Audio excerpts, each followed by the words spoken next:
plane or a historical chase. We love Nicolas Cage, star of screaming stage. Gonna watch him all day while he's a screaming with rage. Cause we're unlocking the cage. Hello, everybody, and welcome to another amazing episode of Unlocking the Cage. I am, well, I'm already doing a great job already am I doing great at this job. For people listening, we just pulled up me and Chris's faces, except Chris's face was replaced by our guest's face, who is certainly surprised to be there. All right. This is our Nicolas Cage podcast. Our goal is to watch and rank every single one of Nicolas Cage's 105 movies. This is episode 11. So we are making some progress, but have a ways to go. I am Meg. This is Chris. Hi. Co-host. Hello. And our movie today is Raising Arizona. It is a fun movie, and it's going to be interesting to see this discussion because it doesn't really follow our normal patterns of a lot of why did this happen? It's just a straight up good movie. So we will spoil this movie if you care about that. And just for those keeping track, our current Nicolas Cage movie count is 17 for me and 29 for Chris. So Chris is doing pretty good, but he had, I think, a head start. Seen a lot before. So let's bring out our guest for real this time. He is a producer, performer, and also the Oscar-winning screenwriter of BlacKkKlansman. Welcome, David Rabinowitz. Hey, David Rabinowitz. Hey. There he is. I'm here. Sorry for the surprise appearance before you. No, it's great. You keep me on my toes. Yeah. So yeah, just it's just the Dave show now. It's only Dave. That's it. What? I hope you discuss this movie by yourself. Monologue about this movie for an hour. Yeah, we're just gonna sign off, and it's just gonna be you for an entire hour. I think I can do it. Every week, we just prank our guests like this. Just leave them in the lurch. All right. This whole thing was a long con to get you. This movie, I got, I was about to say this the day before the thing, was like you just said, it was like a good movie, but this one isn't.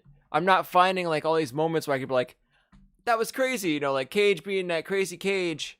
This movie was more just all around just fun, good movie to watch. But right, yeah, because it's not really a Nicolas Cage movie. It stars him, but it's not. It's a Coen Brothers movie, and that's very different because they're so precise that he might have wanted, his actorly instincts might have wanted him to go outside the box, but they're not going to let him do that.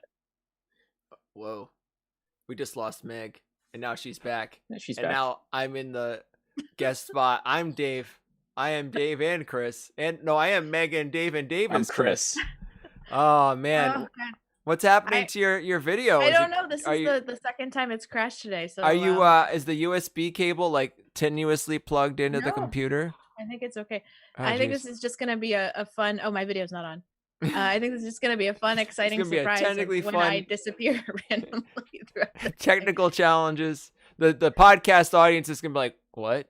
We should just roll with it because the podcast people will never know. That's true. You'll never know. So you were saying the Coen Brothers are very precise. I know nothing about film.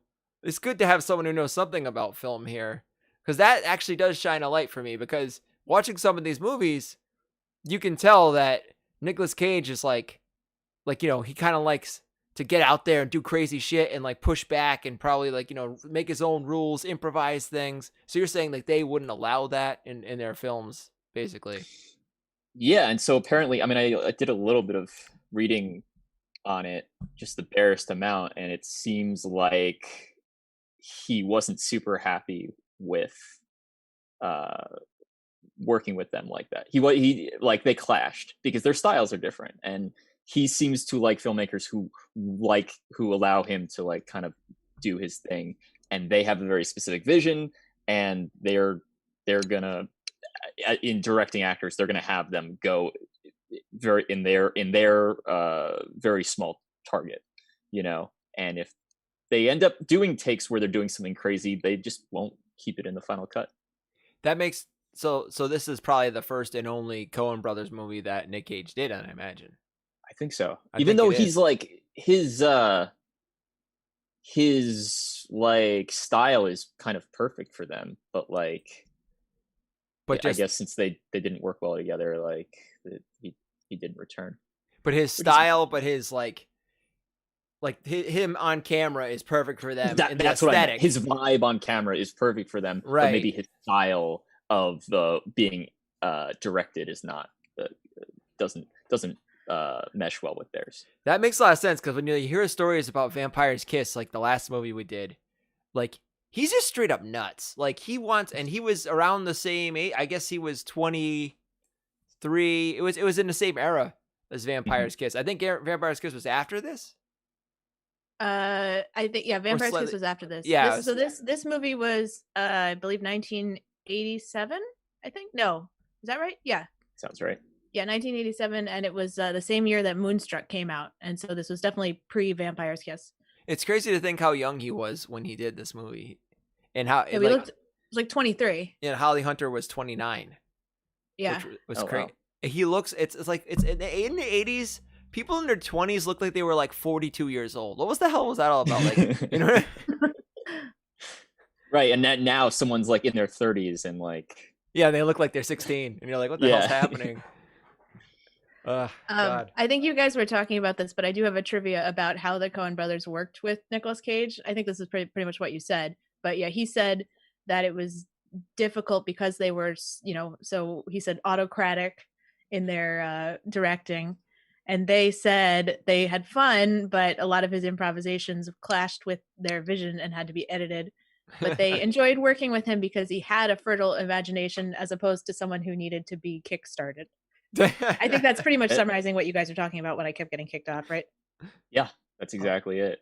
Yeah. And yeah, I don't know. If I was a director, I would rather have somebody who's going off on these things and having to rein them in versus the other way, versus like the other extreme. Someone who's too by the book. It sounds like they were both saying it in the nicest way possible. Yeah. They were both like, yes, he's too autocratic. Like, that's like Nick Cage being nice.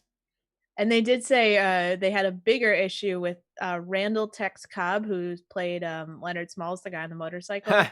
And they called him less of an actor than a force of nature, and said this is the quote, "I don't know if I'd rush headlong into employing him for a future film," which is a nice That's such way a to nice say way. something devastating. We will never work with them again. But was he an actor then, or was he just the character he was playing? And that's like they just got this biker guy from hell, and that's what he did. Right. Yeah. So let me give you guys a quick background on this movie before we dig into the plot. So this is the second Coen Brothers movie. So right after Blood Simple. I've never seen that movie. I don't know if you guys have. Yes. And yes, was it good? By the way, I love the Coen Brothers. Like Good. they're my favorite filmmakers. So yeah. So I have opinions on this movie in context of their career. Well, Tell please us share how. them all. Let's- Share every opinion. Just do it. Educate us. Well, all right. Well, I'm not gonna. Well, okay. I'm not gonna harp on this stuff, but like, okay, it's their second movie, right? They're still kind of unproven, even though Blood Simple was like a huge smash. But people don't like Coen Brothers aren't like a thing yet, except Yeah. maybe the people who saw Blood Simple. They have a reputation for being like very cynical filmmakers, and like, but this movie, maybe more than any of their others, actually has this like kind of optimistic slant to it. People say Fargo has it, which it kind of does, but like this one maybe more than any of them. But also, okay, so this has the hallmarks of the Coen Brothers in that it's like very efficient, it's very short.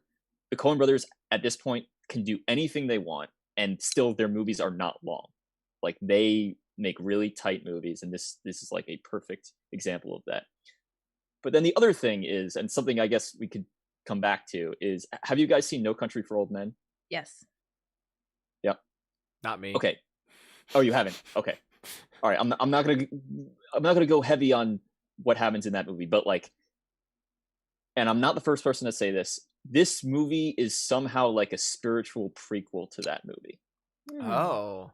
Even though, and obviously, like tonally, the movies could not be more different. Yeah. But it's a spiritual prequel even though that movie is a pretty close adaptation of a novel that was not written by them. So Cormac McCarthy. Cormac McCarthy Yeah. wrote this novel that was weirdly has a lot of similarities to Raising Arizona, and then they did an adaptation of that novel. So I don't know what was going on there. Maybe Cormac McCarthy was somehow influenced by Raising Arizona, or just some weird thing in the storytelling universe kind of lined up. I don't know, but it struck me. This is only the second time I've seen this movie. I love the Coen Brothers, but I have not seen this movie a lot. I saw it once before this, and I did not make that connection the first time I saw it. And that's another question. Just quickly, when did you guys see this movie before? Because I know you both saw it before. Was it recently, a long time ago? I saw it when I was a child. I was like probably 11 years old last time I saw this movie. Oh, 11. Yeah. Oh, okay, that's interesting. What about you, Dave? I think I was in high school, so of course I wouldn't have connected it to No Country for Old Men because it hadn't come out yet. But I will also say this about the Coen Brothers, especially their comedies, that their comedies all get better the more times you see them. So, I mean, I would say the same for like Big Lebowski, which is my favorite comedy of theirs, or Burn After Reading, which is like also one of my favorite comedies. The first time I saw those movies, I was not blown away. And now I think that they're great. The first time I saw Raising Arizona, I was not blown away. Watching it again, I liked it a lot more.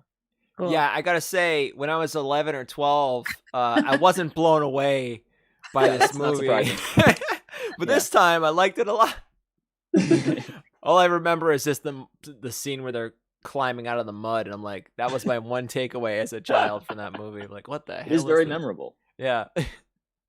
For a Coen Brothers movie too, I think this is the most kid-friendly Coen Brothers movie there is. I mean, I don't know about Blood Simple, but no, doesn't sound very kid-friendly just by the title. It's not, and it's funny because like it feels like they consciously wanted to move away, because Blood Simple is like very, it's very hard-boiled noir. It's about people. There's a lot of dramatic irony. It's about people who are keeping secrets from each other. While here, like, feels like every character, there's no subtext. They just kind of say who they are. You know exactly who they are. They announce themselves, and it's like it's the two movies could, even though obviously they share some DNA, they could not be on the whole more different from each other. I just love it. This like you were saying, everyone announces who they are. Like, it's so like almost a cartoon.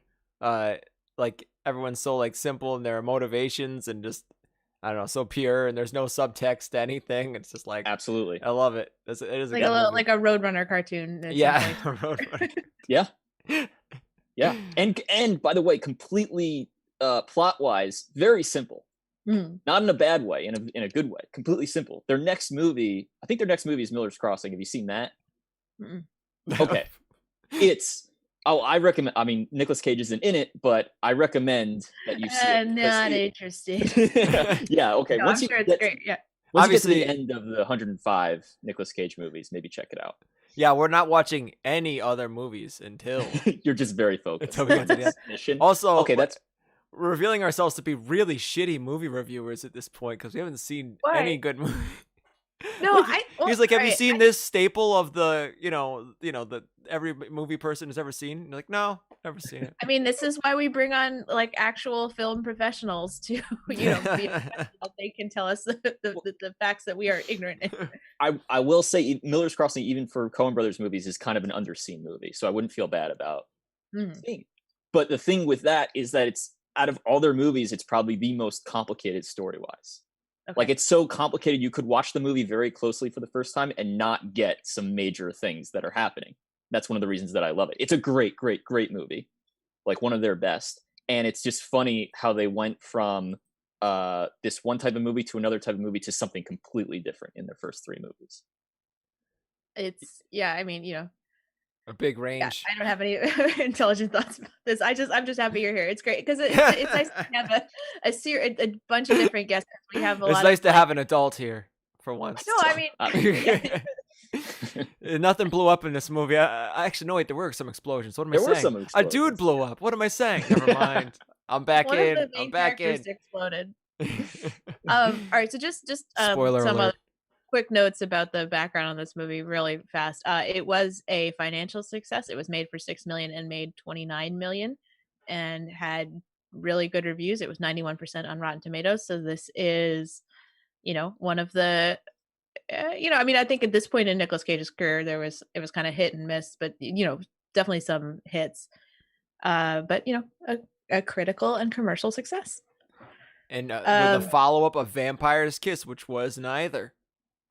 Oh God, just a total disaster. If you have 105, they can't all be winners. Yeah. Oh, there's a lot of real deep holes we're gonna. I think I actually just the other day did I went through everything on IMDb and Rotten Tomatoes, and I compiled as much box office information as I could find, review information I could find for every Nick Cage movie I could find, and it's mostly 60s. There's like 90%, and then you've got a few in the 70 range, but it's when he hits the video on demand, you're talking like 20s for like years, 20%. Yeah. So it's gonna be interesting when we hit that slog of his career. Be fun. That'll be fun for you guys. Before we get to the specifics of the movie, I do have to say, when you guys approached me about the podcast, you asked me which movie I wanted to do. Mm-hmm. And the first thing that I thought about was adaptation. Yes. And I saw that it had already been taken. Mm-hmm. I'm not sure if I'm allowed to spill that. Yeah, of course. Yeah, it's fine. And I'm kind of glad it was, because if it wasn't, I would have chosen it, and it would have been way too on the nose. Because I rewatched it. I love that movie. I rewatched it recently. It's about a neurotic screenwriter who's struggling to adapt something. But it's literally my life. The guy is me. So and your twin brother. Yeah, my right. My twin brother, does he actually exist? I don't know. Yeah. So I'm glad that I didn't end up doing that. Yeah. Hey, our friend Danny Prakaski claimed that one very early on, and we have been pushing it off because that's like one right before we started this podcast. That's one of the last movies we watched of his. And so it was like the movie that gave us the idea for the podcast, basically, because we watched like 3 Nick Cage movies in a row. We're like, wait a second, this is fun. But I don't want to, because when we watched The Rock, we had watched it relatively recently, and like I don't know, I feel like it ruins the movie a little bit if you're like, oh, I just remember everything from 5 months ago. We got to save some good ones though too. We got to pepper those good ones in later on. You have to, right? Yeah. If you were gonna adaptation yourself, how would you make this the same movie about writing adapting BlacKklansman, like a movie about making that adaptation and having a twin brother? Would you do that? Could you do that today? Would that fly? No. The funny thing about adaptation is like Charlie Kaufman did that, and then no one else can really do that, right? You could do. I think the cool thing is like the meta nature of it. Like the movie is about the creation of itself, which is really cool. I think the meta-ness nature of that could be seen more, and it's possible I might be working on a project that has some aspect of that, but you can't do what he did again. Like it was like a perfect idea that was just like it was perfect for it when it was, and then it's done, and it was done really well, thankfully. We dropped the ball. What do you mean? We should have had him on for adaptation. No. I think it would have been way too on the nose. I would have been like harping and like, yeah. And this reminds me of a conversation that I had last week, and it would have been actually really insufferable. So he's like, I watched this and it gave me a panic attack. Yeah, right. Instead, we're gonna have an MTV reality star talk about it. So so much better. Yeah, it'll be different. Yeah. All right. I want to write a movie called Novelization, where I'm novelizing a movie about the movie I'm novelizing. All right. I think that's great. I think you should do that. Legitimately. It'll get the reverse of an Oscar. All right. Sorry. All right, we should talk about this movie. We should talk about the movie. So we have this intro, which is sort of like the history of the characters getting to know each other. I mean, this is pretty much the first 11 minutes of the movie before the title drop, which occurs at minute 11, which was kind of fun. Yeah.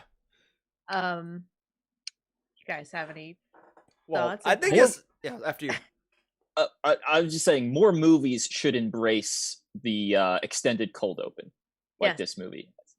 It's great. Uh, I mean, cold opens are great in movies and in television, and I think more films should do it. It also helps that it's pitch perfect and is extremely efficient. Tells you everything you need to know about So the efficient. characters and their situation, and then just sets you up. And then you see the title, and then it's just off. I don't know Chris, if any did, other. Mandy? did I was this gonna Mandy say have- I don't know if any other film has done this, but the Nick Cage movie Mandy we did, the cold open was halfway through the movie the title drops. It's crazy. That seems like a movie that kind of goes by its own rules. Oh my Yeah. god, yeah.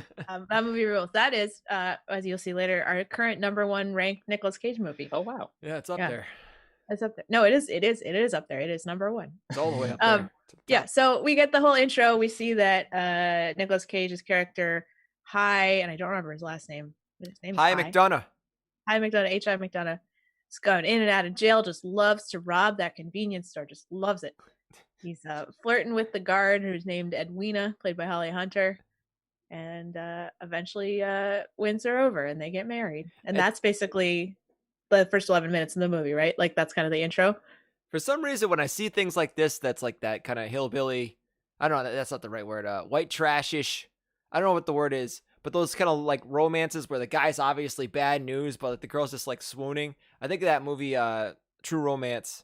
Like, you know, it's just like, I don't know. It just kind of like that relationship. Well, there's a key moment I think that's really important is when I think maybe the second time he's brought in and he sees her crying Mm-hmm. and she says that basically like she got dumped by her fiance, right? Or fiance. And but yeah, right, exactly. And you know, his reaction isn't, oh, now I have an opportunity. His reaction is anger at this guy that he doesn't know, and it seems like it's completely genuine. Like he cares so much about her that he has this hatred for this guy that hurt her. And I think that's a great that's kind of just a great moment for the audience to know, like, you're like, okay, yeah, like I like this guy. He's a good guy, yeah. He's a good guy, right? Yeah, it does. What is it? It gets you right on his side, even though he's like, and he never uses actual bullets in the guns. You know, he's Right. still a good guy. He's not an asshole. As he's quick to say, Yeah, as if that makes it better. He's just a rapscallion. That's what I would call him. Yeah. And this is I mean, we'll talk about this like in a little bit more detail, but just a really like it's a, you know, a little bit of a cartoony character, but I mean, I would say he's the straight man for most of this movie, right? Which is so rare for Nick Cage. I mean, like maybe Gone in 60 Seconds, right? Like of the other ones we've seen, just, you know.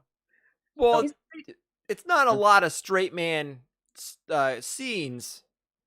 Like, I don't know if you mean straight man in that way. Well, I mean, like, I think of a straight man scene in this movie was when he's talking to the guy who tries to get him to have swing with his the swinger guy, yeah. Yeah, that I guess is a straight man scene where Nick Cage is just like totally, you know. But I'm trying to think of other, because there are some scenes where Nick Cage is kind of the crazy one, right? I don't know. I mean, I think when the brothers come to stay with him, like they're pretty crazy, and he's just sort of like, "Oh, don't do that in my house," you know. When he robs, with the chase scene where he robs the convenience store and the Huggies and the running around. I don't know. Anyway, I cut you off. What were you gonna say, Dave? No, I was just thinking about that. Like, is he the straight man? I think he is sometimes, and then sometimes he's like not. I don't know. I think it's probably scene to scene, but that doesn't mean that he's still a very consistent. Like, you always know where he stands. right. Yeah. I think, and that's probably true for all the characters. You know exactly what their deal is, because usually because they just sort of say it. Yeah, they're all they all have very straightforward games for sure. Yeah. Okay, so they get married there, they have a happy little life, and then they decide they want to have a baby. They can't have a baby. Very sad. And they decide to steal a baby. And that is the main plot of this movie, is them stealing a baby. What is Dave, what is with like all the folksy, like they're really good at I don't know about this in general in their movies, but in this movie in particular, I really liked all the, when someone would tell a story, like when he's working in the machine shop and the guy's telling the story to him while he's working on the machine shop. It's really painting like a whole picture. You know what I mean? Yep. And like the sayings and all this stuff. Do they get that from Yep. like their upbringing, or is that like from a certain part of the country, or is that just like, are they inventing all this stuff, or? Yeah, they're from the Midwest, and they've definitely done certain. That is a hallmark of a lot of their movies, that it's like in a very specific geographic region, and it's capturing certain like specificities of those areas. I mean, and the most famous example is Fargo. You know, capturing how people in that area of the country talk. It's become like famous. But they do that a lot. I mean, yeah, they do that here. They did that in Blood Simple, which is set in Texas. By the way, his coworker at his job is played by a guy who's one of the main characters of Blood Simple. Cool. But also, now that you say it, like being in that, showing that job and just showing sort of the chaos, the loudness and the chaos, and you see in the background a bunch of people going this way, and that'll like come back too, specifically in like Hudsucker Proxy, which is like 3 movies away. There seems to be this theme of like corporate malfeasance that comes up a lot, and it's like he's a guy who's kind of getting screwed by his higher ups, including his direct boss, who turns out to be a dick. Yeah. That guy was the worst. Yeah, we didn't know who that guy was. I remember, I don't know if it was we weren't paying attention, but we're like, wait, who are these people coming over? And then you find out like at the end, I don't know if that was intentional or we just weren't paying attention, that you find out that it's his foreman like at the end of the conversation. Yeah, because you don't see him in that earlier scene, right? Yeah, and then they just say nice people are coming over, like, and you guys have to leave, but they don't say who the nice people are. So maybe that was on purpose, that you're not supposed to know he's the foreman. I don't know, or we just were maybe. not. I missed Maybe it we too. just missed it. Yeah. There's definitely dialogue that I missed in this movie, because they do talk fast, and with some of them have thicker accents. All right, so we've decided to steal a baby. Nathan, Arizona, the Arizona Quince. Arizona Quince. They've got 5 babies. Surely they can spare one of them. Sound logic. And Nicolas Cage's character steals a baby. It's pretty easy for him. That scene, I want to talk about that scene, because he gets in that room and there's all this chaos that he generates for no reason. He's literally just like picking up babies and putting them in random places and then being like, oh no, there they go. Why is he doing that? Like, yeah, I don't understand that scene. It's like they needed some stakes, so they decided he could have just went, see ya, but instead he was like, yeah, I found myself being weirdly bothered by that too. Just being in and out. By the way, I like how they cut to him already in. You don't see him sneaking in.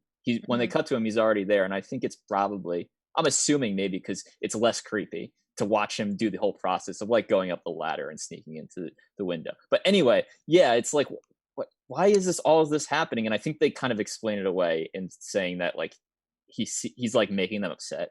They're like crying, and he's trying to like calm them down because he's such a good guy.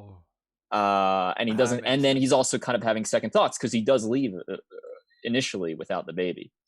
So. Yeah. Oh, they really. I wonder if go back and get that baby. Were they thinking like along like? Do you think they were thinking that constantly like, oh, we have to keep doing things to make him likable so that this isn't just a horrible movie about a man taking babies? Or I don't know. I think it's that. But then also they're like, we want a set piece with all these babies crawling around. And we want to do like a cool tracking shot following a baby as it crawls down the hallway. And he's like sweating, like Yeah. It's so funny. And they left the ladder too, which was weird. They just left it. It was what's it called? I love the set design in the nursery.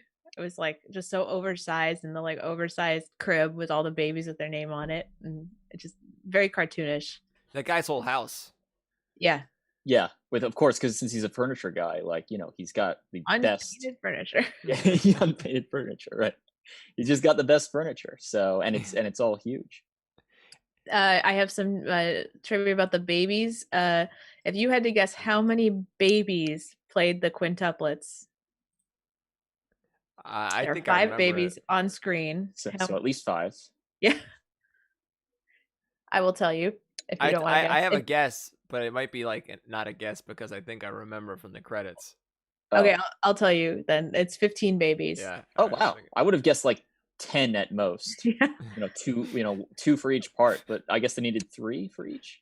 I guess so. So one of the babies got fired during production because he learned how to walk. And the mom would put her baby shoes on backwards so that he would be struggling to walk because she really didn't want him to get fired. Oh. I could see one of the like Joel or Ethan just very diplomatically breaking it to Be the like, mother sorry. or to the baby personally, because I feel like they might. Just the idea of them directing babies is very funny to me. I feel like because they want that precision, right? And Yeah. them getting like kind of like frustrated the baby isn't doing exactly what they want, but like they can't show it because it's a baby. It's like, I'm sorry, your baby can walk. We can't have him here. And then there's this like the Hollywood mom has to make the decision to break her own baby's legs. That's the dark underbelly of That's this the movie. screen- Nobody talks about. See, he can't walk anymore. Oh God, Wow, dark shit. that is dark. So they steal the baby, and then we have our first clip, which I laughed so hard at this. This is Holly. So again, like I feel like all the clips where I was laughing during this movie that we found are all other actors. Like we don't have a lot of like Cage craziness or Cage doing really wacky things, except for 1 or 2 examples. But Chris, you want to pull up that clip of Yeah. how Ed reacts to the baby? Oh yeah, I love this scene. And there you go. And yeah. Wow, this is so great. Thank you for showing us this, Chris. Loving this. I don't know why this clip ain't coming up here. It's not showing. How about any of my clips gonna show up today? Or nope. No clips. So We'll just have to reenact it ourselves. yeah. Technical difficulties. Hold on, I'll have to do it the old-fashioned way, guys. I wonder why they're not coming up. Well, this is the Well, of course actual she'll be clip right upset, here. sugar, but she'll get I over it. can't hear it. And, She's I got have to 4 I little guess I have to babies, just redo almost. some stuff here. I wonder why all my clips won't load. But That's okay. anyway, We'll describe it. So it's back. Here we go. Ready? Yeah. Yeah, I got it. Okay. And I know you do. That's such a good one. Oh my God. Yeah, I don't know why my clips aren't loading. That's fun. Oh well, we'll have to do it that way. But that's such a great scene. I thought she was so funny in this movie. Yeah, she did a great job. She was hilarious. Yeah, just the idea that she cares so much about this child that she has just met. But like, it's still like in the logic of this movie, like it's sound somehow. Yeah. Like you completely believe it. So it's actually a really crafty thing that they did there, because it's like it is really funny, but it's also kind of setting up like basically the stakes of the movie. Yeah. Because it could have been like they have this baby and like they don't really have like it's just they got a baby because they wanted it, but it's not really theirs. But immediately, and it's kind of a running joke because it happens with other characters too. They meet the baby, and there's something that happens where they form an immediate connection with this child that they have just met. Loves the baby. Everybody loves the baby. Like, every time someone holds the baby, they're just like, "I want this baby. This is my baby now. Yeah, It exactly. changes their life. I'm going like- to raise this baby." And the people that come, the foreman that comes to his house with the 5 kids, they already have so many kids that are obviously like, oh my God, like it's insane how like crazy those kids are. They just want more kids. Like what? They just want that baby too. They just want that Yeah, baby. right. Oh man. All right. So we stolen a baby. I think right around here, I'm gonna ask you another clip, Chris. I don't know if fixed you- it. It works now, you fixed everyone. it, yeah. Hmm. So we see the consequences of the baby being stolen, the mom realizing it, and I think Nicolas Cage's character's guilt coming through in this little nightmare. No, but Dave, like something that I've noticed about the Coen Brothers movies I have seen is there's always like this big bad guy. Well, I mean, Exhibit A of the Raising Arizona No Country for Old Men comparison, because that he's like this big bad guy, and you're right, yeah, it pops up a few times, but like the ultimate one is Anton Sugar from No Country for Old Men. This guy is like a cartoon version of that character. I guess in Fargo, at the TV series though, I don't know about the actual movie. In Fargo, was there a big bad guy? Yeah, sort of, because Grimsrud, played by Peter Stormare, is kind of that, because he's like he's kind of evil, but he's also like very much human. But yeah, it's more Billy Bob Thornton's character in the TV show. And the cool thing about the Fargo TV show is that like takes from different Coen Brothers movies, not just Fargo. Like, yeah, different tropes throughout. Another funny thing about that clip is that like that tracking shot up the ladder is, I thought, and it confirmed, I read about it, was that's an homage to The Evil Dead. Oh, I'm nice. just about to say that. Oh, okay. Oh, sorry for stepping No. on the- I was like, he's got this. We're good. Yeah. Of course, directed by their friend Sam Raimi, and they also worked on Evil Dead, I think, in post, right? Oh, they did? So, Yeah, he was Joel was an assistant editor on The Evil Dead. That's cool. Yeah. So they used the same technology of, I wonder what they had back then. A guy running really quickly. I guess, is that what it was? I guess so. A man running, or they probably did that shot in reverse. Maybe, yeah, because how do you get up the ladder? I don't know. How do you get down a ladder in reverse? Oof. Very Speaking quickly. of reverse shots, I'm just trying You to fall. pepper in these trivia things throughout, so we're not doing them all at the end. But the shot where they drive the car right up to the baby, Yeah, that was shot in reverse. Oh yeah, you'd hope. Good. And As they you were do like, that. confirm again that the car is in reverse now. We got Yeah, it. right. You sure now? Very The important. R, not the D. Oh yeah, that scene. I love that. We'll get to that scene, but I love that scene. Yeah. So we have a few other. I'm just gonna skip us forward a little bit. So we have a few other characters that are introduced. We have the two brothers. I don't remember their last name, but Snote. the Snote brothers. The thank Snote, you. which is a great name. Played by John Goodman and William Forsythe, who is unrecognizably the same guy from The Rock. The Rock, yeah. Did Much not older. just looks so different. Very I mean, many years of, like I think it's like 8 years later. Just In one movie, he's breaking out of a prison. The other, he's breaking in. so true. So true, Chris. saved And that for the very young podcast. John Goodman too. Yeah, 35-year-old John Goodman, man. Oh, 35. Okay. That's the scene, Chris, you were saying that you remember from The traumatizing one from yeah, my childhood. traumatizing one. It's a great scene, and it's very obviously, a birthing scene, right? Like they are being birthed. They are brothers. I don't know if they're supposed to be twins, but it's kind of like twins being birthed, and then so much yelling. Coens love yelling. This movie, maybe more than any of their movies, they just it's the first of two iconic scenes where these two guys are just yelling nonstop. But like the yelling, I feel like, is kind of a parallel to a baby crying endlessly as it's giving birth, right? Yeah. I'm assuming that's what they were going for. I had to be. Had to be. No other way about it. Yeah. It was Yeah. so good. That was like, and then I remember being so confused when they're in that the bathroom, and they're like putting like Brill cream on, Yeah. like as if to be like, oh yeah, like, and they're just covered in sewage, just like, that's a fun scene. So they stay with them. Holly Hunter is not having it.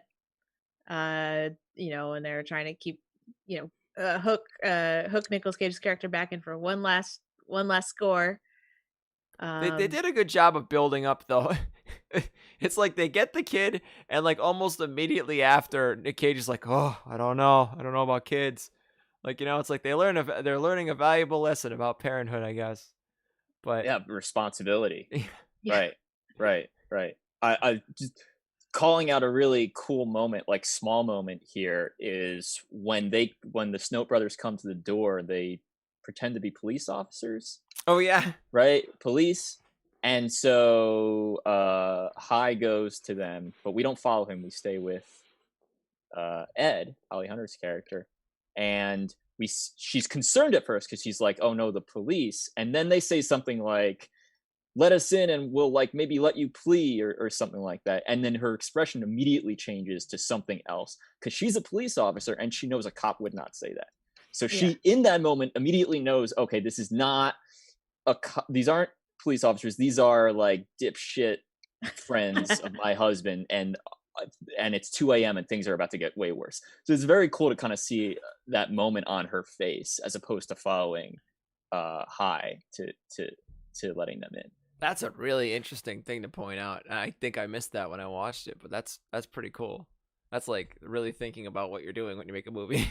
Yeah, exactly. And that's the thing, like that they're just so meticulous. It's like little things like that like don't, like, they're not accidents, you know. Man, it was real refreshing, and I don't mean refreshing. I mean, what's the word I'm looking for? It was just real. It took me back to hear a Polak joke, like a Polish person joke. You know? I don't think refreshing is the word you're No, yeah, it was more nostalgic. Do you remember growing up and all these people would just say those, and they were never funny. They were all fucking stupid. But like that was the thing back then. And I didn't even know what a Polish person was. I think it was just like, what is a Polish person? It's like someone from Poland. I didn't even know where that was. And, you know, it's just strange that was like the weird racism that survived in that era. Yeah, and it is a great, like, that's the thing that like you remember from your first viewing, the birthing scene. I remember that specific moment just being so funny because he's so clearly an idiot the way he tells the joke. Yeah. He's like, it's just a very ironic it's a very ironic line. And you know everything you need to know about that character from that that dumb joke. That guy's the worst. So they're all visiting. We have Frances McDormand, who was Holly Hunter's roommate at the Yale School of Drama, and I believe she was married to a Coen brother. Yep. And she starred in Blood Simple. Oh, I love Frances McDormand. Always nice to see her. And I haven't seen her that young in a movie, so that was cool too. Yeah. And they're just like awful people. Do we know how they're? Oh, wait, that was Chris and I were like, how are these people related? Is that her sister? But then we learned that it's the foreman and the foreman's wife. Yep. We have this great moment where it turns out that their whole thing is that they're swingers. That was amazing. Like, how do they have time for that? They have 5 like insane children. And they're so insane. And I love like the running joke in that scene of the kids doing some sort of chaos off screen, and one of the parents just like reprimanding their children, but not really. Yeah. But you're not seeing what they're doing, you're just seeing what the parent is saying. I'm trying to determine this. Sorry to take us back a second, but yes. I'm like 65% sure that there was a 1990s Flash TV series, and like I'm like kind of almost sure that the guy who played the Flash is the guy who the swinger guy, the foreman. I have to look this up now. It's like it's really actually all right. So here's a picture of the guy. I don't know if that's him. Maybe he's too handsome. I'm sorry. What is the title of that page you're looking at? I don't actually. Wi-Fi? I don't know what that is. Hold on. Bitch with Wi-Fi. I guess that's the name of the blog. This is just a picture on it. There you go. All right. You know what? He looks like him. I'm gonna look it up. I'll look it up. It's like a similarity. Yeah. All right. So then we get.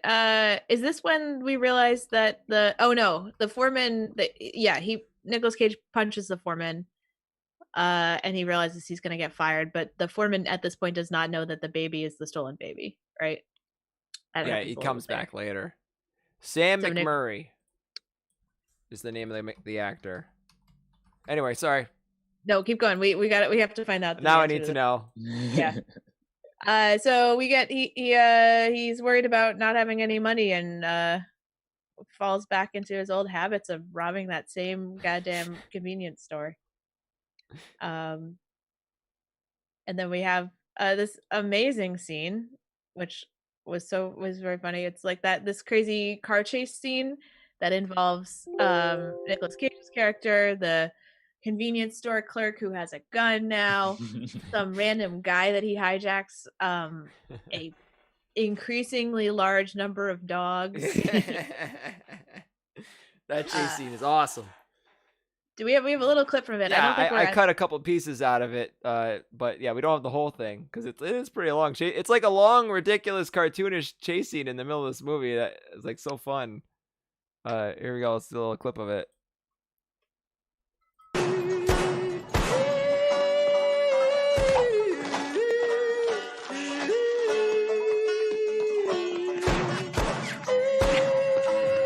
I was like, thanks. It just keeps going. That was such a great scene. Oh my god, I loved it. And then doesn't he like run through somebody's house? I couldn't find the rest of this chase scene. I wish I had it. He like, runs through someone's house. He ends up in a grocery store, getting shot at. Everyone is just shooting at him indiscriminately. In a neighborhood, unloading. And then there's a bunch of dogs. It starts out with one dog, and then just by the end, there's just a bunch of dogs involved. Inexplicably, they're all getting loose. Yeah. And joining each other. And then they attack the clerk. Inexplicably. I love that. But it all just sort of makes sense in the context of the logic of this movie. Like, just for some reason, you sort of buy it. And then, of course, like it ends on the perfect note of she picks him up and he's telling her to turn this way, turn that way. And it's funny. She's mad, but she's not like questioning where he's taking her, you know? Yeah. And then, of course, he picks up the Huggies. It's just like such a great little capper on that sequence. Yeah, even though they're fighting, he's just like, "Oh no, turn left here, honey." It's like this, like interjecting, like a little, yeah. It's kind of great. Oh man, the relationship between the two of them is great. I like the way they play off of each other. It's nice to have somebody who's like also, being as cartoonish and funny as Nicolas Cage as his counterpart in the movie. Did anyone else notice this about Nick Cage's character, that he was always holding his shoes in his hands? I noticed that. There's a few scenes where he's inexplicably just holding his shoes in his hands, and I have no idea why. And I thought maybe you might have an answer for that, Dave, but I guess not. No, so, all right, no then. idea. No idea. When it comes to footwear, I'm out of my element. So just cruising forward a little bit, we get so the two, this is around the time that the foreman finds out the baby is stolen. Yep. He decides to blackmail them into getting the baby. I forget how that confrontation ends. He just drives away. He's like, "I got a medical bill coming your way. You better pay it." And then he like hits a pole. I forget it. Something stupid happens, but then and in that discussion, that's when the Snout brothers, is that the right name? Mm-hmm. Hear about the baby, and then they're like, "No, this is our baby now." I just say those guys, that it makes sense that you're introduced to them in a birthing scene because they are children. Like, they act like children in a movie where everybody's saying exactly what's on their minds. They are like that to the extreme. There's no filter. There's not even really any, even though they do bad stuff, there's no like real malice. Yeah, they're just like a child just acting in their own self-interest just because that there's no other way. Like, why would they act any other way? That's are there right any on the characters nose. in this movie that are not idiots? The wife, the wife of of Nathan Arizona doesn't seem to be. You don't really know much about her, but you Fair. assume taking care of 5 kids seems to be doing a good job. Can't be that dumb. Yeah, I think they're all kind of, and I think that's sort of one of the criticisms that some people put to the Coen Brothers in these types of movies, and that they make movies about idiots, and that like it's almost like a condescension, which is fair, but I don't know. I think it's just sort of that's just the vibe of the movie, and it's like a lot of comedies are funny because people are not super intelligent. And I mean, it's like a two dumbasses just having fun together thing. Like, I think that's so enjoyable to watch. Like the Completely. the main couple is, like, I mean, they're not that dumb, but they are kind of dumb, and just watch them playing off of each other, and the two brothers playing off of each other. Exactly.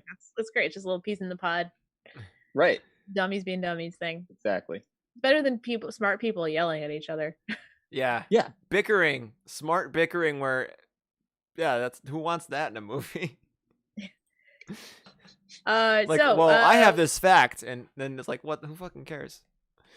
The criminals steal the Snow brothers steal the baby and rob a bank along the way. We have a little clip from that. The clips are really random. It's just like there wasn't that much available, so these are just sort of some of the clips that I love when they just keep saying the word hayseed. Like, I think 1,000 times in this movie was the word hayseed said. All right, so we cut to the robbery scene. Hayseed. I guess that's 2 words. Hayseed. They said hayseed in this movie? They're calling all the people. Well, you'll see them right now. These people are hayseeds. Oh, wait. Nope. Did this one not work? Come on, Chris. You can do it. Chris. I got this, guys. Oh, I love that shit. It's just it's a really funny bit. These guys are my favorite part of the movie, honestly. They're so funny. Everything with them, yeah. It's great. And then also, like, their interaction with that guy, it's like, that's something that Coens do really well too, especially in their comedies. They'll have this like person just show up for one scene and just have like immediately just have something really like funny going on. And it's also like the precision with like language that they'll jump into, and the specificity of that. Like, I mean, it's the type of thing that like it comes from like the specificity of like the region geographically. Like, that's not going to be something that if it takes place in the Northeast, you're not going to get that scene. And like anytime, I think as a filmmaker, if you're looking at a concept with like an interesting premise is a good premise means that there will be scenes that will be in this movie or TV show that can only exist in this movie or TV show. And I think the Coens in particular are really good. Like, there's scenes in their movies that like they're completely unique. Like, you wouldn't find them anywhere else just because of the concept, the location, or the world, the characters. Do you feel like there are people? I mean, are there like knockoff Coen Brother movies now? That's a good point. People definitely try. Yeah. But I don't know. What the thing they do is like so specific to them. I'm trying to think who that would be. Yeah. Because like, I mean, knockoff Tarantino was a big thing. But like, people took the wrong lessons from Tarantino and made movies that some of them were pretty good and some of them were not very good. Mm-hmm. But the Coens, I don't know. They're just so specific in how they do things. It's harder to imitate them, even poorly. That old man in the scene too, it was so funny because he delivered that line without an ounce of sarcasm. Like, he means it. Like, that's pure honest misunderstanding. He's literally asking to. It just makes it so much funnier. It's so it's so earnest. If there was any sort of like winking to it, it would not have worked really. Yeah, like mugging to the camera. Yeah. And you know what? That brings up something. I don't want to take it on a tangent, but I have a theory. I have a theory about Coen Brothers comedies, which is a lot of them are about characters who think they're in one type of movie, but the truth is they're in another type of movie completely. And it's completely at odds. And like this is like central to something like Burn After Reading, which the characters think they're in a spy thriller, but they're not. They're in like a tragic farce. It's definitely true of Big Lebowski, where he thinks that he's in some sort of noir mystery, and is the movie is sort of that, but it's also not that. In this is a working theory. These characters think they're in like pretty much like a No Country for Old Men type thing, where the stakes are high and people are getting robbed, but what they're actually in is a cartoon, a live action cartoon, and they don't completely realize that. And it's for the best, because if the second they realize, there's nothing worse than watching a comedy with characters who know they're in a comedy or think they're in a comedy, and we've seen that. Give me an example of that. Oh man, I don't know. I'm trying to think of a well, what's a good comedy? What's a comedy example? Okay, Well, I'll Come back to it if you want. anything back to that. where you see someone mugging to the camera is someone who's Yeah. in a comedy who knows they're in you a see it comedy. you see it The on Office? stage too. What's that? The Office, like where Uh, Jim is like, That's different because it's documentary style and there's supposedly a camera in the room. But like, you know, I know what I feel what you're saying. I think you're totally right, Dave. you This is- see it yeah. in improv. Yeah. Yeah. You could say if someone, it's so much better when someone is like completely buying into the reality that they're setting up and completely committing, as opposed to someone who just is behaving like they're in an improv scene. I just watched the movie. Oh God, the Kurt Russell Christmas Chronicles 2 on Netflix. Oh my God, and that movie I think had like 12 distinct mugs to the camera. There you go. It was just like over and over again. we Chris, you I wanna have hear the clip of them after they drive away. yeah, right without the baby. afterwards. This is just a Oh, lot God. of yelling. The theme of two people behind the wheel of a car yelling, Yes. All right. It's great. Oh and my then God. there's the whole scene where they're covered in blue paint too. That I couldn't find a clip of that. Yeah. Oh God. So they're just screaming in the car for so long. Screaming. I love it. They just keep screaming. They don't stop. When It's the paint bomb great. goes off, and then all of a sudden they find each other. It's just wow, it's just so much chaos.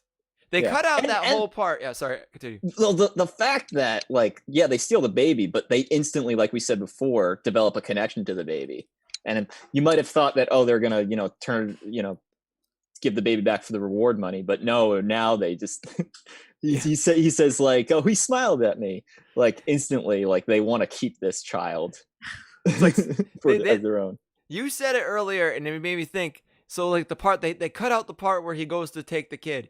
It's like they're cutting out all the boring steps in between things to like get you right to the like what's gonna happen. Like when the paint bomb goes off, suddenly Nick Cage and Holly Hunter are there. Leonard Small. They didn't have this long like search for them or anything like that. They just They're just showed there. up. You know what I mean? Yeah. So I like that about this movie. It's just like get right to the thing that they want to see. No one wants to see the Exactly. bullshit in between anyway. So Exactly. yeah, that's cool. We get to the big confrontation between Leonard Smalls, who we haven't really talked about very much, but he's the biker guy, who has like grease paint smeared on the side of his face into his beard, like just real grungy, grungy dude. He has a big fight with High, and He High straps the eventually- baby to the front of his motorcycle. Oh yeah. The best place to put the baby on Like the when front you're of the riding a motorcycle. little bike with the baby on the front. Oh shit, you're right. Never mind. I used to ride around with my dad like that all the time. Damn, that's a thing that people do. I was that baby. Oh my god. Oh my god. There was 15 of them. You could have been. Actually, in 1987, I wouldn't have been too far off from the age. This guy, the babies are probably close to our age or my age now at least. Oh, absolutely. Yeah. Yeah, I think yeah. Oh yeah, I was just gonna go to the next thing. So we get our confrontation. He pulls off the grenade, and we explode the bad guy. Kaboom. I wonder if this was one of the first uses of that pull the pins of the grenade while it's still on the guy. I doubt it.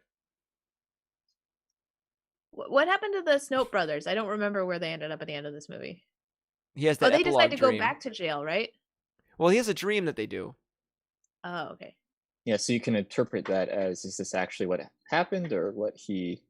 It's funny because the way that these characters have been drawn up, you couldn't believe them deciding to go back to prison. Yeah. Like the way that when they first come out, they've... I forget what the line was, but they're like, basically like, we feel like the prison or like rehabilitation has done all it could for us. We decided to leave. That's another. Yeah. It's a very funny way of saying they broke out of prison. Yeah. But maybe they, through the course of all these events, they've realized actually there could be more. that prison could do for us. So maybe we should go back and give it some more years. We've released ourselves on our own recognizance. I think he said Yeah. something like that. Yeah, exactly. So they return the baby. Hi and Ed return the baby. They have a nice little conversation with the dad, who decides to let them go. Which is great because he's such a buffoonish character, Yeah. father, but he's the reason that they end up staying together. Yeah, because they're like, oh, we're gonna break up, but then he's like, wait, don't. It's like sleep on it. But they keep the ladder to that room where all the babies are. Easy access, still there for days. They're just asking for those babies to get taken. Yeah. In case they change their mind, they want to grab another one. Babies might learn how to use a ladder. Yeah, well then you're fucked. And then the epilogue, which is just sort of Nicolas Cage's High, just sort of dreaming about nice things in the future. They have a family. Everybody ends up well. They stay together. What other Coen Brothers movie ends with a description of a dream? Oh, You tell me. No Wait. Country for Old Men. Oh, cool. Okay. Wow. So you're saying these two movies are like kind of like two sides of the same coin or something? Yeah, there's something weird going on there. I don't know. I'm sure there's somebody else who has found like a lot of like small like similarities between them, but there's some like legitimately big ones. So there's a convenience store robbery in that movie, right? Exactly. Mm-hmm. I need to watch this movie now because I haven't seen it yet. This is the perfect time for me to watch it. It's a good double feature. All right, actually. I'm gonna do it. We did for our virtual improv show, we do actor's nightmare. Do you know what that is, Dave? No. Grab it water.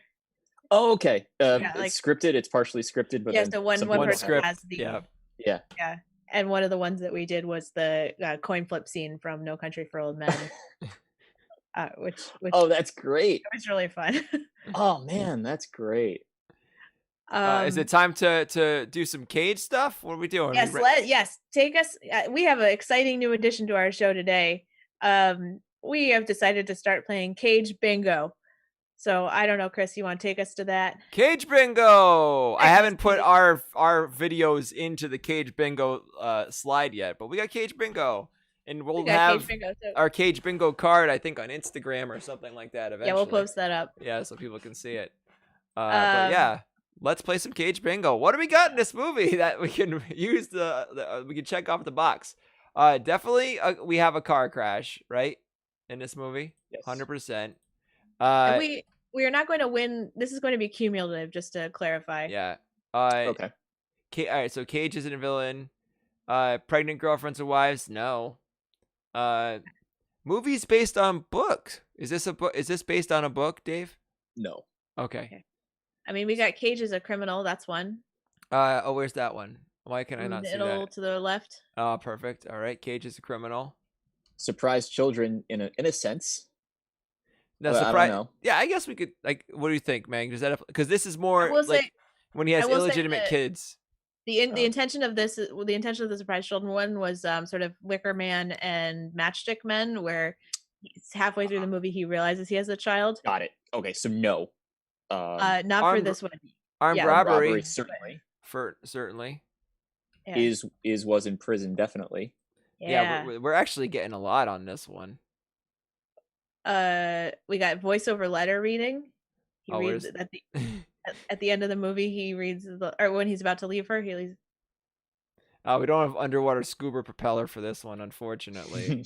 This has already been in 2 movies, if you can believe it. Car chase right there. Car Car chase, chase. gets married.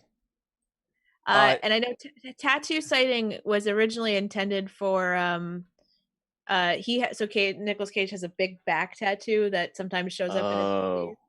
Sometimes they try to hide it. So I think I'm gonna leave that one off, even though he does clearly have a tattoo. Now, is it racist to say Mexican standoff these days? That's a great question. I just thought of that now. Oops. But is there like a standoff style where everybody has guns and they're all pointing them at each other at the same time in this movie? I don't think there is. Think No. so.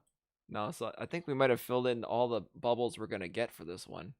It's pretty good though. Yeah, that's a lot. We did. I mean, these are pretty constant themes in a lot of his movies, is what we've noticed through this watching all these films. We should probably change that, Chris. Yeah. All right. Well, we'll have a edited version of the card. Wow, that's really this is really pretty good. I Yeah, think we pretty did good. better than expected. I feel like so the ones we would need in order to complete the horizontal one are underwater scuba propeller, which seems less likely to appear in any of our future movies. If we watched Face Off after this one, we would have got bingo. Right, because Cage is a Son of a- cop and underwater scuba. Yeah, damn it. Movies based on books and remakes seems more likely. Oh, wow. We would have gotten two at the same time for Face Off. Because look, underwater scuba propeller, Cage is a cop. And then look, left alone in a hospital, wake up alone, Face Off. Jumping into the water, Face Off. Mexican standoff, Face Off. Whoa. We would have got diagonal and horizontal with one friggin' movie. That's awesome. All right, so Nicolas Cage bingo. We did not win this week. We will check in next week. Let's go to the trivia section, Chris. All right, let's do some trivia.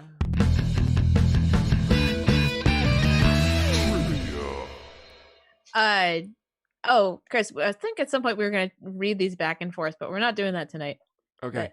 A fun thing to do. All right, the haircut. So Nicolas Cage's haircut was the bigger it was, the bigger danger he was in. So if you watch that through the movie, you can see his hair changing, how much danger he's in. Oh, really? Yeah. Oh, that's interesting. What a detail. So Randall Tex Cobb had not ridden motorcycles before, and when he rode up to inspect the hole where the Snoat brothers escaped from prison, he crashed into the hole on one of the takes. They also gave him a smaller motorcycle because they wanted him to look bigger and scarier.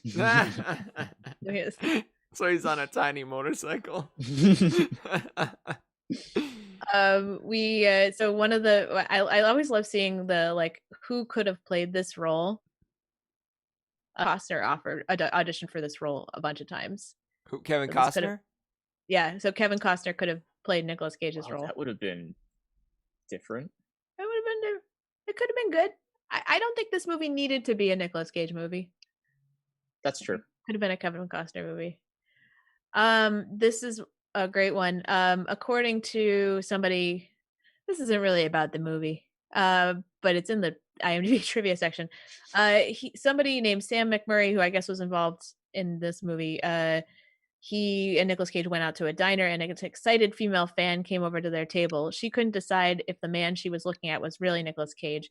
Once she was convinced that it was him, he asked her for an autograph. Oh. Meg? I guess we'll never know that piece of trivia. Oh no, wait. Who asked who for an autograph? Oh no. We'll never know. Well, we could always just make up the end of the story ourselves. We are improvisers. God damn it. Meg, you really left us in suspense there. How far did I mean, I told the whole He story. asked us for an autograph. He asked for an autograph. She couldn't decide. Oh, she did ask. She was convinced it was Cage. Cage wrote on a cocktail napkin, "Tomorrow you will die, Nick Cage." What? And she did. Let's go. Hey, but wait, movie. Sam McMurray? What? Sam McMurray? Did you look up who that was? The swinger guy. That's who that is. Oh, okay, cool. Did you figure out if he was the Flash? He wasn't. I was wrong. He wasn't the Flash. I wish he was the Flash. That would have been great. No Flash. Chris, can you take us to the ranking section? All right, let's rank the Cage. Rank the Cage. All right, doing some ranking. So before we, can we look at the other one first? Yes, of course. So before we go to that slide, so just a little context for those who have been watching this. The last 3 episodes we recorded in advance due to not being able to record them live. So we ranked, we scored those movies, but we did not show where they ended up because it would have been confusing in the order of things. And those movies were Gone in 60 Seconds, Vampire's Kiss, and Matchstick Men. So quickly before we rank this movie, we're going to show how those movies ended up in it. Chris, I don't know if you've seen it already, but do you have a sense of where they would end up in the pack? I'm guessing none of them are at the top of the pack. Yeah. But I'm gonna say, probably some solid middles, like maybe 5s and 6s and 7s area. I don't know. All All right, right, let's see it. 3 results without new movies. Yes. This one right here. Okay. Yeah. So we have Gone in 60 Seconds in 4th place, Matchstick Men in 5th place, and Vampire's Kiss in 7th place. So yeah, solid middle. Yeah. I'm actually surprised Gone in 60 Seconds is the highest of those 3, but it was a solid movie, I guess. I think that so this is something we've been talking about. Usually when we have someone on the show, and I think this is true of Dave, they're like a super fan of the movie, or they love the movie, so they usually elevate it. And I really thought Vampire's Kiss, because Dave Thomas, like, he put 10s in for everything on that one, and Matchstick Men, I remember. But I think maybe even more so with those other movies. I don't know what happened here. I got to I'm hesitant to open this up right now because I'm worried it's going to crash my Zoom. Yeah, we got to figure out what's going on. Yeah, we can figure out the heck's going on. But I do have a graph showing our scores versus the Actually, Chris, you might be able to pull that up. Oh yeah, it's in that spreadsheet that it's gonna look like death, yeah. but it's all right. So score Meg and Chris only. This one right here. Yeah. Oh, and then if you scroll over to the right there, you can see the difference. I see. This guy. Uh-oh. You gotta keep going. Uh-oh. There we go. Yeah. Okay. So basically, this is the rank of the movies, and then the biggest difference is The Rock, where it was ranked second if we included the guest, and then ranked 6th just based on me and Chris's score. This is entirely due to our friend Connor Allen, who just gave it 10s pretty much across the board. Just love The Rock. He was a San Francisco tour guide at some point. Yeah. So he had a special appreciation. And I think other than that, it's not too huge of a difference. Yeah. And I do want to say quickly, while we have that graph, if you can show that graph again, Chris, to the left. The graph. Actually, go to the tab that's the graph that's to the left there. Do you see the blue bars? This guy. It's you go to the one that's there, there's like a sorry, we're going bad. This is bad. Can you sort of score? Yeah, that's it. Thank you. Yeah. So basically this is just sort of showing you, like, so Mandy's the top, but you can see that, The Rock and Face. What are you laughing at? I'm just laughing because I don't know. We have anyway, continue. We are a data-driven podcast, Chris. But you can sort of see there's like sort of the top tier for us is Face Off, The Rock, and Mandy. Then we have like a bunch of middling ones, Wild at Heart, Matchstick Men, Gone in 60 Seconds. And then we have like the real trash at the bottom, which is Wicker Man and National Treasure. Sorry. I think the thing to point out in this one too is movies. like they tend to be pretty close. Like Mandy and The Rock are yes, right neck and neck. And those 3 in the middle too are really close. Yeah. Yeah. All right. Thank you for this data detour. Let's rank this movie. So, first one, Dave, is cast. How good is the cast in this movie out of 10? Like, how many people are you excited to see in this movie? Except, like. Oh, wait, are you talking about like performances or like, oh, I love that it's this group of people? Exactly. The second one. And then that, but save that thought because that'll be the next question. Got it. Oh, see, I mean, it's got Holly Hunter and Cage and Frances McDormand, and then John Goodman. What's that? John Goodman. And of course, how could I forget John Goodman? Okay, I'll give it a solid 7. Solid 7. Like it, love it. I'm right there with him. 7. Same reasons. I liked so many people in this movie. It was awesome. I'm gonna give it an 8. 8. All right. Whoa. All right. And then the question you're asking is, how good is the acting in the movie? Not specifically Nicolas Cage, just overall. I'd give it a 9. Oh wow. Nice. 9. Yeah, I'll give it an 8 too. I'll give it an 8. Give it an 8. I'm gonna give it a 7. Not out of any sort of. It's just a lot of it is very cartoony acting. But which is obviously probably on purpose. But I wouldn't feel like it's like a movie where you're just like, oh, that was like a really affecting performance. in the same way, but like it's good comic acting. It's not a bad 7. It's a strong 7. Yeah. Good set. Yeah. How fun is this movie to watch?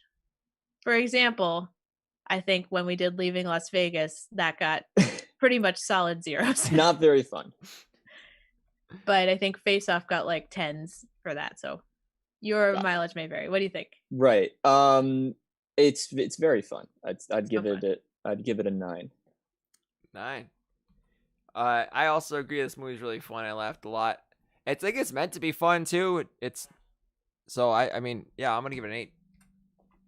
I'm gonna give it a 10. I just, I Yeah. laughed a lot. I really enjoyed a lot of the sequences. Just so over the top. I'm always hesitant to push it too high when the guest pushes it high too, because I'm like, I feel like this is like why you're not supposed. Maybe we shouldn't hear each other's scores because we're like influenced by each other. That would be a very boring thing to listen to. We All right, recorded technical. alone. This is just like the the cinematography, the costuming, the sound design, all that stuff. Everything else about the movie. It's I mean, it's Coen Brothers, so it's gonna be up there, and it's fun. It's funny just extending the comparison to No Country for Old Men, which you could argue technically is a perfect movie, and this movie is close. I'd give it a 9. This is gonna be a high scoring film. I think that technically there were a lot of really cool things in this movie, and a lot of things that I don't have the eye to notice. Obviously, were probably incredible. I think I'm going to go lower. I'm going to give it a 7 just because there weren't the same practical effects challenges that a lot of Nick Cage movies had, like things like that. So yeah, I'm trying to not be influenced by Dave. I'm just trying to. I'm gonna give it an 8. I love the set design. I love the costuming. Oh yeah, that's great. I thought the chase set pieces were really fun. Overall, that's pretty much what it sounds like. This is gonna sound really weird, even though I've given it 9s. It is still like not my favorite Coen Brothers movie. I think it's great. It's still not like top. And the thing with Coen Brothers, even their good movies are really, really good. I'm gonna give it an 8. Yeah, I think it's also a solid 8. I liked it a lot. It was a fun, great movie and thoroughly enjoyable. I'm going to give it a 7. I think I really did enjoy it. I think there wasn't like the emotional gravitas necessarily to it, but that's not necessarily a bad thing. I don't know. I think for what it is, it's very funny and enjoyable to watch. All right, last thing is you can award or take away a bonus point for anything you like or dislike in the movie. For example, if you really were offended by Nicolas Cage's what I believe were clip-on sideburns, you could take away a point for that. I don't know. Maybe not. Maybe they're real sideburns. They just look crappy. What are they clipping to? You know what I mean? Stick on, whatever. Oh, that's a good question. You know what? Can I give a point for a line that I completely forgot? The line, it just I completely forgot. It made me laugh so hard. It's the scene where the reporters are coming to the Arizona household and talking to Nathan Arizona. And one of the reporters is like, have you heard about the rumors that a UFO has abducted your son? And Nathan Arizona is like, please don't print that. My wife is going to lose all hope. She hears that. So that's +1 for that line. Is there a theme in Coen Brothers movies of UFOs? Because I remember in one of the seasons of Fargo, there was a UFO at the end. Yeah, it comes up at the very least, like in The Man Who Wasn't There. There's like a very funny, weird subplot in this black and white noir. There's a weird and funny subplot about aliens and UFOs. So that's probably where it came from. Oh, I'm gonna take a point away for the baby scene because that was nonsense. Chris was so mad about the baby scene. It's like, why is he picking up the babies and putting down the babies? Stick That's the baby. fair. I can understand that. Why did he turn the lights on? All right. I'm going to add a point for a really weird detail that I made us pause the movie to look, which is at the bank robbery scene. You can see the name tags of the tellers, and their names are Charles Oatman, Bo Rangus, and Jane Huckey, and that just made me smile. Oh, that's All like right. little touches. Little All right, touches. let's see. You want? Is this gonna take? Here's the question though: Is this pretty high score? Is Yeah. it going to break? Is it going to break the top 3 and beat The Rock, or is it going to beat The Rock and Mandy? Is our top 2 highest scoring ones? I don't think so. What do you think? Okay. I maybe. Ready? I don't remember what their scores are. Let's see it. Third. Okay. It took third. Oh, it beat Face Off. Ooh, wow. Wow. I think that's appropriate though. I think it's appropriate too. Face Off, very fun. I don't know. I don't know if I'd consider it a better movie than Racing Arizona. I still think The Rock should not be number 2, but this is the bed we have made for ourselves. Connor Allen put The Rock way up there, and yeah. Can't deny The Rock. All right, we're gonna do a quick Cage Gage. The Cage Gage is a 2-axis 4-quadrant plot of Nick Cage trademarked craziness. Like, like when he takes a word and he says it weird for no fucking reason, or he improvised that shit. Like, it's nuts. That trademark Cage craziness, not him playing a crazy person, not him playing someone with mental illness, right? Versus his acting ability in the film. So those two things judged against each other, again, out of 10. So for pure Cage crazy, what would you give this film out of a 10? Very low. I'd probably give it a 2. And one has to wonder if he was, if in the final edit they put in more stuff that he tried to do, that number would certainly be higher. But it's the fact that the Coen Brothers, tamped down on that pretty aggressively. Or if it was a later Cage movie, like after, because I feel like after Vampire's Kiss, he was just like, whoa, I can really like go there. Just and go I nuts. probably this early in his career, he was like a little bit more restrained because he didn't have the, the fame and the street cred. That's very possible. Yeah. I'm if right they there made with this you. movie in 1996 and they cast Nick Cage on purpose, like, it would have been nuts. Yeah. No, I'm right there with you. Very low on the crazy meter for me. Yeah, I'll give it a 2.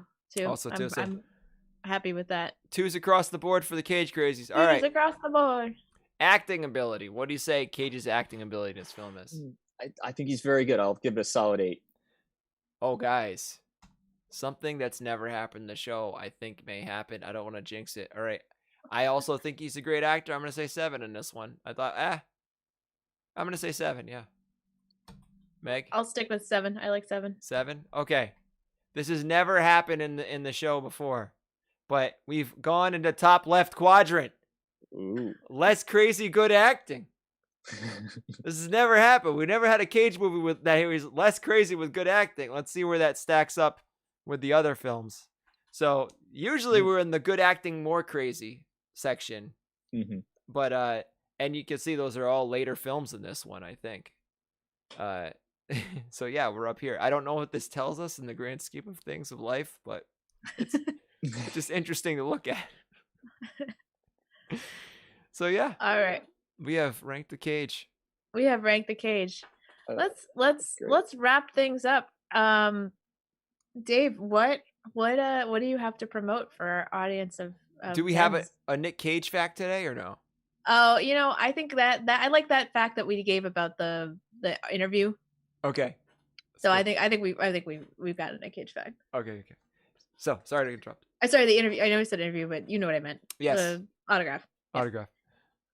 Fun story, right? Yes. Well, I'll promote the Pack Theater's Twitch channel. They've been doing some really great stuff. They kind of went for, the pandemic happened and they went straight to basically turning a lot of their shows into Twitch shows. So it's twitch.com/packtheater. Lots of cool programming, and they also provide virtual classes, improv sketch. You can go to packtheater.com, check that stuff out. It's good stuff. That's awesome. That's awesome. I think I might do Uh, that. I think you should. I should do that. And then so we are back next week. Very excited for this one. We are going to be watching the movie Jiu-Jitsu, which is just came out in November. Ooh. Which is the just to sell you guys on it. It's a martial arts movie starring Tony Jaa and Nicolas Cage. And they have to fight aliens that come down to fight. I don't know. I think it's gonna be 10 minutes of Cage and he's gonna die. I think you're probably right. They use him to sell the movie, and then Yep. yeah, And then he's He out. gets his paycheck and gets out. And then our guest for next week is Mike Lederman. Our theme song is by Will Gianetta. We have an email address if you want to send us Cage info or whatever, managerscomedy@gmail.com. And then Chris, you never showed them your pillow Oh, before we go.